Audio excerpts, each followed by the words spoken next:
Bom, as medidas de dispersão, ou também chamadas de medidas de variação, elas vão ser muito importantes para poder mostrar se um grupo é diferente do outro. Muitas vezes, as medidas de tendência central, elas são insuficientes para descrever o conjunto de dados, pois não vai ser possível saber se os dados eles estão concentrados ou dispersos, né, em torno de uma medida de posição usada. Então, para exemplificar esse caso, vamos pegar aqui, 5 grupos, A, B, C, D e E. Né? Cada um deles com diferentes quantidades de elementos e cada elemento ali sendo representado por um algarismo distinto. Importante é que, olhando esses 5 grupos, nós podemos observar que tanto a média quanto a mediana são iguais ao valor 5. Então, tanto no grupo A, quanto no B, quanto no C, quanto no D, quanto no E, a média é igual à mediana, igual a 5. E aí vem a grande pergunta. Esses grupos, então, eles são iguais? A resposta, gente, não. Eles não são iguais. Tá? E quem é que vai nos mostrar que esses grupos são diferentes? São as medidas de dispersão, as medidas de variação. Tá? Então, quem são elas? Na verdade, elas podem ser representadas por esses dois elementos aí, essas duas medidas.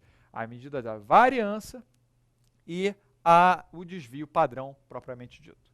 O que variância quer dizer? Variância é a distância média de cada número ao centro dos números. Então, ela também pode ser chamada de distância quadrática média. Então, o que nós vamos fazer? Né? Nós vamos pegar a média de todos aqueles elementos e vamos ver quanto que cada elemento se distancia desse valor mediano que nós achamos, né? Dessa média. Alguns valores vão ser positivos, porque eles vão ser maiores do que a média. Então, quando nós fizermos a diferença entre eles, né, do elemento menos a média, nós vamos ter valores positivos. Ora, essa distância ela vai ser negativa. Se o valor analisado ele for menor do que a média, então fazer o valor menos a média vai dar um valor negativo, um número negativo. Então, a variância, ela nada mais é uma tentativa, né, de mostrar a distância média de cada elemento até a média de todos esses elementos.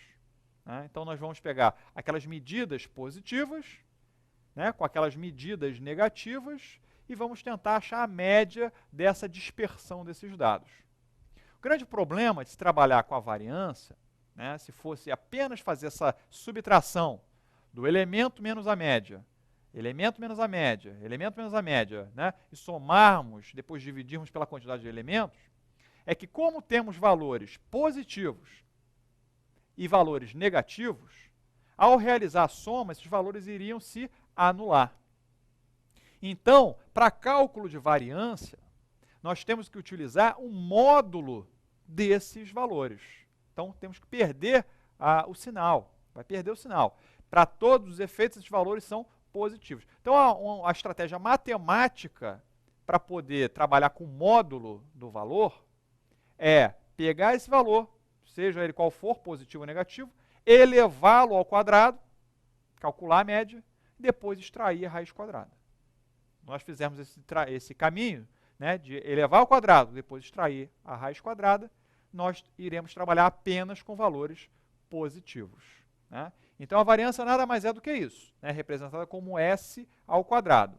Então, ela é, na verdade, o somatório de cada elemento até a sua média. Então, x barra aqui representa a média. Então, a diferença de cada elemento até a média, elevado ao quadrado, para ter apenas valores positivos, dividido, né, por n menos 1, que é a quantidade de elementos que nós vamos ter, menos uma unidade. Tá? Então, esse é o cálculo da variância. E, ao passo que o desvio padrão nada mais é do que a raiz quadrada dessa variância. Então, como nós elevamos tudo ao quadrado aqui, né, para achar desvio padrão, nós vamos extrair a raiz quadrada, dar o passo atrás. Né? Vamos olhar um exemplo para ver se fica mais claro isso. Né? Temos aqui valores, né, de 25 pacientes com fibrose cística, valores da pressão expiratória máxima de 25 pacientes com fibrose cística. Né? Então está representado ali desde o primeiro ao 25º paciente e as suas pressões expiratórias máximas ali analisadas. Vamos calcular a distância, né, da média de cada elemento para a média desses fatores aí. Então nós temos ali, né, o primeiro elemento, 80, menos a média de todos esses elementos aqui, que dava 92. Então, o elemento 80 menos 92,6 deu um total de 12 menos 12,6. Como a média deu 92,6, né, ao subtrair um elemento menor do que a média, temos um valor negativo. Ao passo que, se pegarmos elementos, como o terceiro elemento aqui, e subtrairmos dele a média, nós vamos achar um valor positivo, porque esse elemento ele é maior do que a média de 92,6 centímetros de água. Então, o nosso resultado é que nós vamos ter valores negativos e valores positivos ao longo de toda essa nossa tabela. Ao somarmos, né, esses valores, eles iriam se anular. Portanto, para cálculo da variância, nós elevamos esses valores ao quadrado, para torná-los todos positivos. Todos eles são positivos, portanto. Dessa forma, nós podemos calcular, então, aqui, ó, o somatório de todas essas distâncias quadráticas, né, e se dividirmos essa distância por 25, né, que é o número de elementos, nós vamos calcular, vamos achar quem? A variância aqui, ó, 621,08. Esse é o valor da variância. Né? Para calcular desvio padrão, o que nós temos que fazer ainda? Pegar a variância e extrair a raiz quadrada. Então, uma questão muito simples, né, que pode aparecer, costuma aparecer de vez em quando aí em prova de concurso, né, dizendo que o desvio padrão nada mais é do que a raiz quadrada da variância, tá certo. Né? Ou a variância é o quadrado do desvio padrão, também tá certo, isso aí. Tá? Distância quadrática média, variância. Tá? Então temos ali, com valores de variância 621,08 e desvio padrão 24,92. Certo?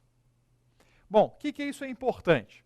Porque se pegarmos um polígono de frequência, polígono de distribuição de todos esses elementos, nós podemos, adicionando ou subtraindo o desvio padrão da média, né, nós podemos calcular a área embaixo da curva de distribuição, de dispersão. Então, o que acontece aqui? Em se tratando de uma curva, né, de um polígono de frequência simétrico, como esse aqui, como é o caso, né, da distribuição normal, no qual todos os elementos tendem a se concentrar ao redor de um elemento central, né, e conforme eles se distanciam desse elemento central, a sua frequência diminui, por isso essa forma simétrica desse polígono de frequência. Né? Nós temos aqui a média igual à mediana, igual à moda, nesse polígono de frequência.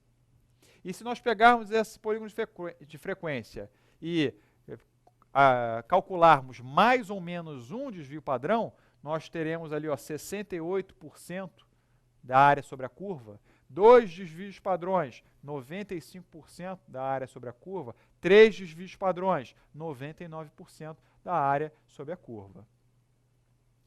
Então, nesse caso daqui, de uma curva de distribuição de frequências, né, um polígono de frequências simétrico, distribuição normal, nós temos a média igual à mediana, igual à moda.